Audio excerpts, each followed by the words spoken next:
Texas, I hope you make the right choice. No Democrat has won statewide in Texas since 1994. That's 32 years, and that can all end this year. There's a Texas Senate race happening this year with the primaries happening on March 3rd. You got two candidates on the Democratic side, and they both pose the biggest chance of actually turning Texas blue. Two candidates with pretty similar policies, but with very different theories on how to win this race. One of them just raised $2.5 million in 24 hours because MAGA and Trump and CBS are deathly afraid of what they might say. Let's start with Jasmine Crockett, the one that's been in the public eye the longest. She is a United States Congresswoman out of Dallas. She is the firebrand. She is the person you see going viral on clips, telling it like it is, speaking truth to power, and calling out the opposition for just how bad they are. Now, her theory on winning is doubling down on the Democratic base. She's focused on motivating the people that do agree with her and energizing them to show up for the elections. And if she wins, she'd be the first black woman to represent Texas in the Senate. And I'd be remiss if I didn't mention that Jasmine Crockett has a sizable war chest. She has $5.6 million cash on hand, a lot of that coming from AIPAC money, which she denies, but I'll leave it to you Texans in the comments to let me know if this is true or not. And the other is James Tallarico. He is a state representative from Austin, Texas. He is an 8th generation Texan. He wears cowboy boots, a Chevy pickup truck, and he's also studying to be a Presbyterian minister. And by my description of him, you can probably already imagine what his theory to victory is going to be. By being familiar, by building cross coalitions and showing Republicans and independents, hey, it's fine on this side. We can agree on this one thing and we need to work together. He wants to keep the Democratic base, but also bring in disenfranchised, disillusioned Republicans and independents into the party. Because after all, we all have the same struggle. Doesn't matter what party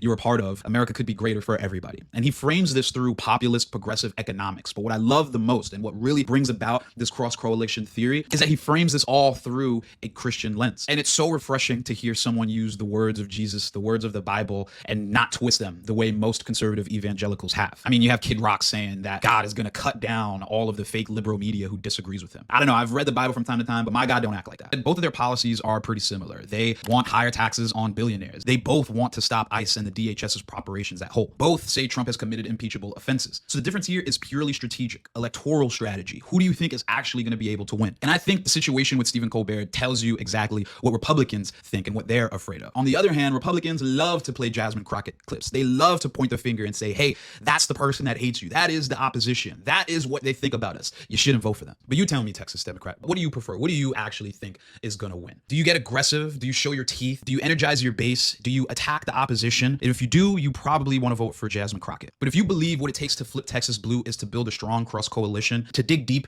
in your what would Jesus do bag, forgive and love thy neighbor, turn the other cheek, and find commonalities with the people that have been lied to and manipulated by Republicans, then you probably want James Tallarico. By the end of March 3rd, we'll have a really good idea of what's in store for these 2026 midterms. Will this mark the beginning of the end of Trump, of Project 2025, of this fascist takeover of America? Or will it see its completion? Will we elect a Congress that lays down, rolls over, and barks like a dog for this president? Texas, I hope you make the right choice.